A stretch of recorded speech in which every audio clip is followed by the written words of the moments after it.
Okay, so Sean Carlson, Black Shark 98 Enterprises. We're going to talk about the components which make up the cutter head for the Ryobi weed whacker. Now, I have a parts manual right here which shows me all the parts that I'm supposed to have, and these ones are what came out of the head there. This is what your line goes on, and normally goes on into there just like that with the knob. Everybody agrees to that, okay? So, what we're going to look at is how exactly these work. Now, this here is a spring which causes this to go back and forth when you're bumping the head, okay? So let's turn this upside down. This is the bottom part, this is the top part, this faces in. When you turn this upside down, see those gears in there? When you hit the head, this part moves this way and disengages this tooth from those 5 points right there. And then this turns and feeds your line through the outside through the centrifugal force. And then this spring causes this to go back into place, and then this tooth locks against this side of the star, okay?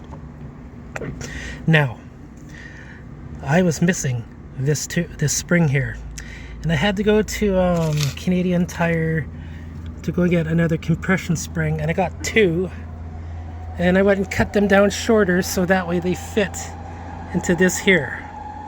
Now they were a bit tight, but they do work. So what I'm gonna do is I'm gonna show you guys how exactly that fits into there. So, this by looking at it this way, this is how it goes in, okay?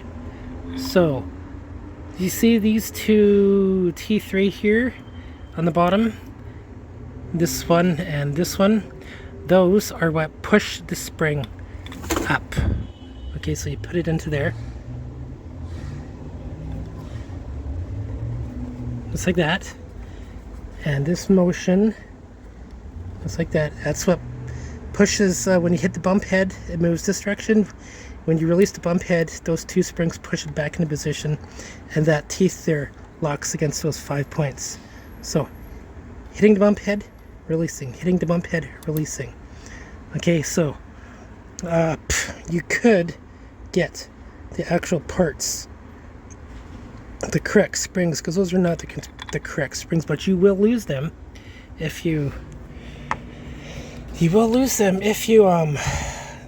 don't be careful. So once this goes in to here, just like that, then this part goes in after, and it prevents this from coming out. Okay, so this right there goes in.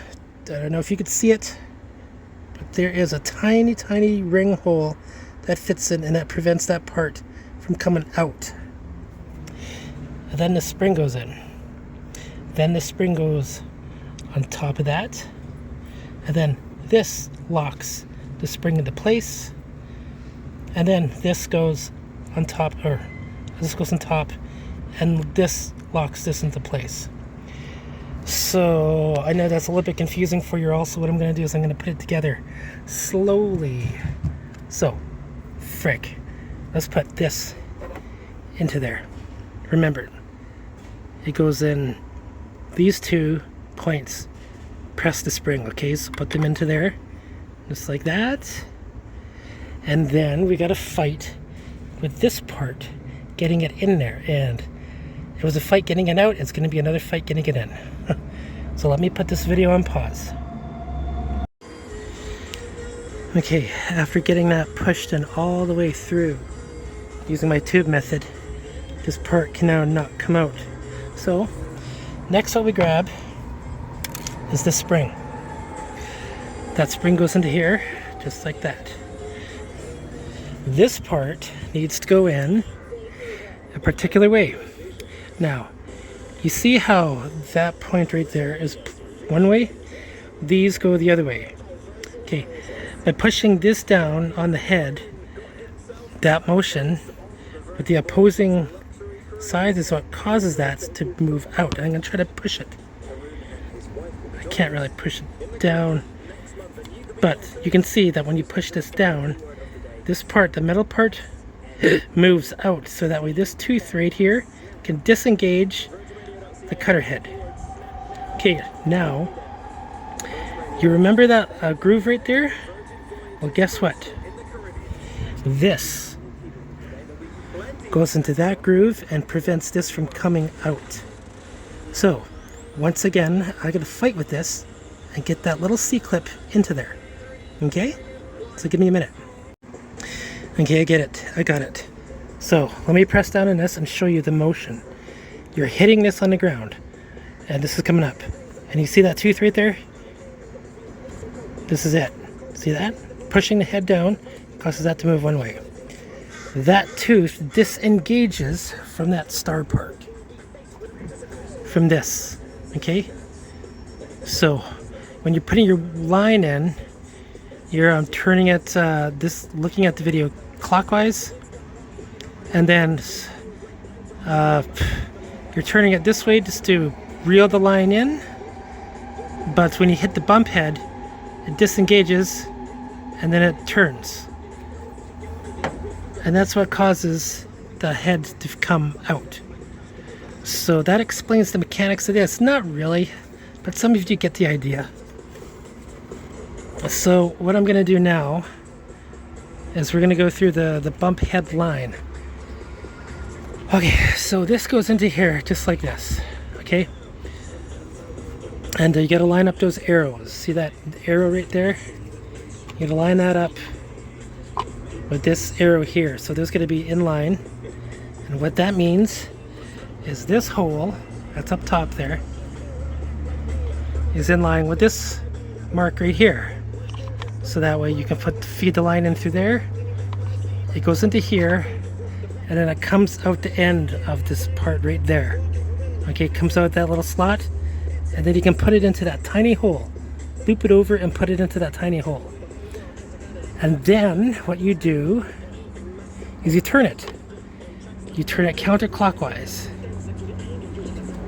And when you do that, you're going to hear a click. It's going to go click, click, click, click, click, because this thing is moving in and out, in and out, in and out, in and out, because of the star movement right here. You see that? It's going over here and click. Coming over here and click. Coming over here and click. That's what's happening. So once you get your line in, you feed it this way. You turn, you hold on to this part, but you turn this part. Once you get both of your lines into this hole and into that hole.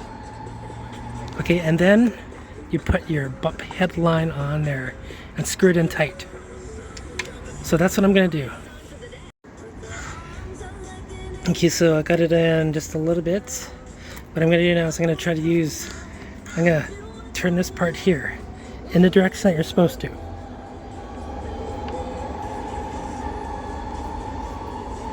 I'm trying to use, okay, here we go.